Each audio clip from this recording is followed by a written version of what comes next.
Hi, in this episode I will go through about the changes that I made after Skool now published their analytics and now I can see where everyone is coming from to my community. So welcome to One Person Show episode 9. I'm Samuli Eskanen and in this show I'm building a one-person online business in public using educational content, Skool and Meta ads. And I just document how I'm building the One Person Show community focused on creating content faster and my other community, the One Person Business, which is focused on online business and Meta ads. This is for entrepreneurs, coaches and experts who want to build an online business around their expertise without a team. So what has happened since the last episode? So Skool published these traffic sources that you can see here, and that was the reason I changed my about page back and just ended my A/B testing to find like better converting about page.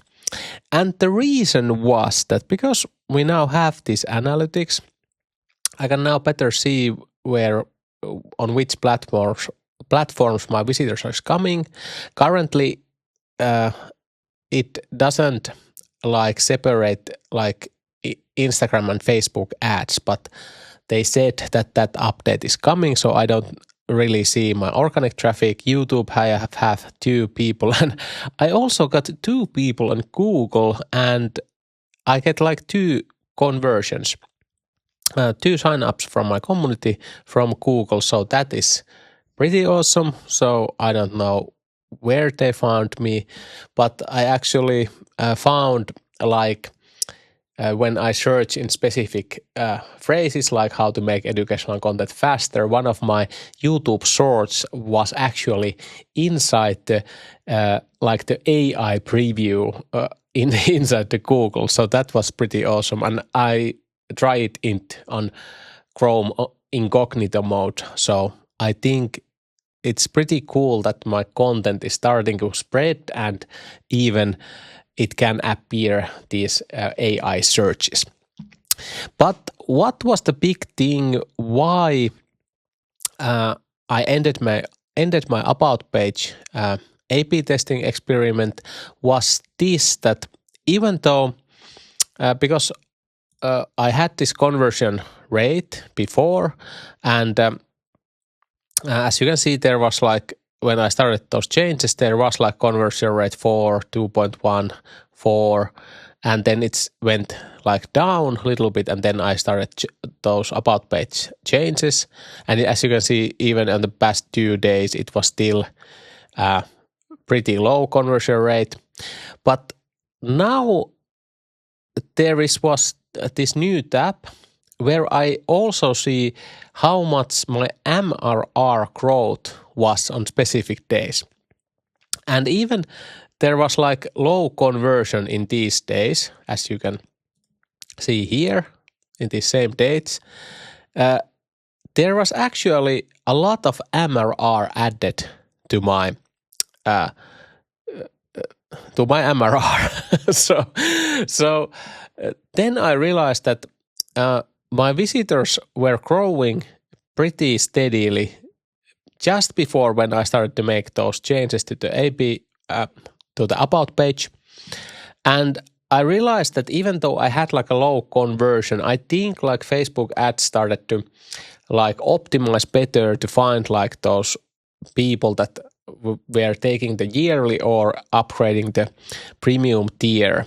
And of course, there are so many things affecting this, but still for now, for me, it was like the most safest choice to put my about page text back and put it exactly as the same when it was here, when I got like most increase on my MRR in these days. So now everything is back, and let's see now how everything goes. So I don't, because this is like also this kind of mental pressure, because you change something and things started to go wrong, and I didn't want to have this kind of doubt, is this working or isn't this working? I now accept that probably a little bit lower conversion rate, but at least I know in this about pages that I have here currently, I have this like 2 to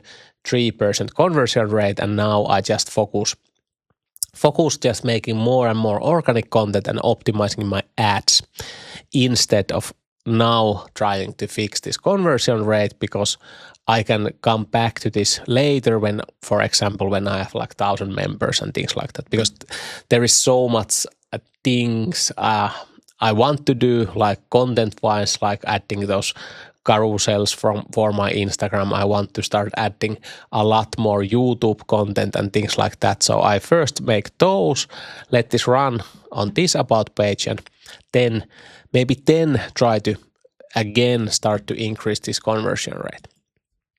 So that was a big thing, that this traffic sources came, and it was pretty, there was little bit, I think, discrepancies here, because it says that school network, I got like 17 people coming, and I can also here in the members tab, I can now see like the traffic source per member, and that's pretty cool. But there was like many members that were like coming from school network, but still those same members was inside my Facebook ads analytics. So I don't know, is this correct enough, but they said that they track like the last click. So basically, if someone came from my Facebook ads, they went to my about page, but then if they like left and came back to school platform and, for example, used this search here in the top and this discover these communities here, then they probably have been calculated this school network traffic source. So I don't really know that, but at least pretty cool if I have gotten like few members inside the school network straight away. But this Google thing was very surprising, because there wasn't like a lot of like material that I think that was raising on Google, but at least those YouTube shorts were raising. So yeah, that was one big thing, and I started to build this Figma board, which will eventually become my basically this kind of backbone, this whole system that I'm teaching inside this the one person show community here. So I want to create this very, very clear like step-by-step process how to like take your expertise and map your content, these categories, and build your content database about like short form topics, YouTube video ideas, and then like script it, film and edit it, and so on. So I'm currently building this, and I'm very happy about this currently, because I can now here, for example, add like specific links to the lessons inside my school classroom here, and it's much easier, I think, for the members than just follow that Figma board and then check the specific lesson when they are needed. Even though I'm built this module, so this should be like step by step, but still I get a lot of questions. Is there like a video about something, and where that video is? So I think organizing this my system this way, they can like first like go this like step by step, and then I can add here links to those specific videos when they are needed in these different steps. So this is, and this clears also my mind, because now I have this endless like basically whiteboard where I can build this system more like this visual way, and it's been fun process to start building this. And yes, I'm thinking a little bit strategy shift on my YouTube, because I've now made this kind of a lot like much longer videos on my personal brand channel, but I realized that because I ended making YouTube shorts on that channel, because first of all, in YouTube you cannot publish exactly the same video again, but on Instagram and TikTok you definitely can, and you should. So I cannot like repurpose the same content on there. And one big thing is that when I think about how I use YouTube, I always go and watch the long form videos. And I'm just many times I just think, how could I get touch on my ideal clients? Is that how I use different platforms? So that is why I changed that channel to only post like these kind of long form videos like this is. But now I'm currently thinking that I probably test like make those short form video topics, because those are like, I only make like educational content.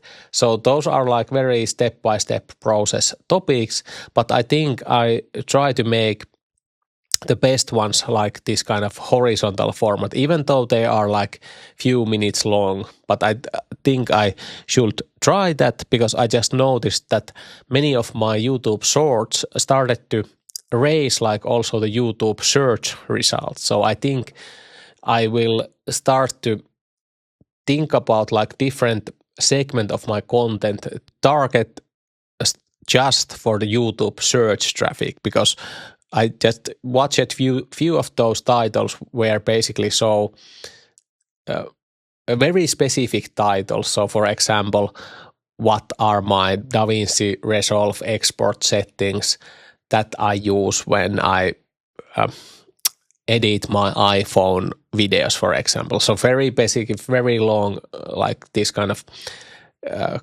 search phrase.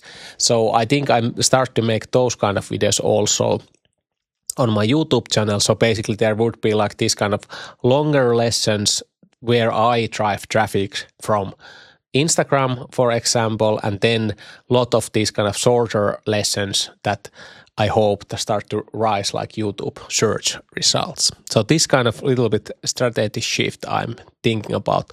And one thing is also that should I post these this show every Monday, Wednesday, and Friday, or just once a week? Because I started thinking that, for example, what shows are these kind of documenting types of channels that I follow, they are usually once a week, and that is also enough, for example, on me when I watch those, that they only publish once a week. So that is other thing. But for now, I'm publishing these at least few times a week. But let's look at the numbers. There wasn't many changes. I only got like one new member. Of course, that is awesome, but I didn't hit that $900 or and not that $1,000 MRR. What is the next big goal? But still very happy how thing is going on. Of course, I needed to get this conversion rate up, and if I check my monthly results, we now went 1,106 euros negative, and this isn't good. We are starting to go a little bit too much negative, I think, but that is because just this few days here haven't been good, and I also am spending actually a little bit more on Facebook ads, and these are very negative days, as you can see here. Even though they got few members, but I got more like those standard membership members, which is of course very good, but still, and things like that happened. So now, hopefully now everything is back, and maybe we can get back to this kind of results that I got in here in the middle of the month, even though there was like a lot of like negative days. As you can see here, the average revenue per user was higher, and cost per action was lower. So as you can see, it's now grow like over 40. So that isn't sustainable in these pricing that I have currently. So yeah, that's about it. And what's next? I'm still just waiting a day when I can get started to Instagram carousels and manage it automation, but my child has been ill this week, so of course she has been home and I need to be home also. So those kind of life events usually mess up my plans, but of course that is part of this.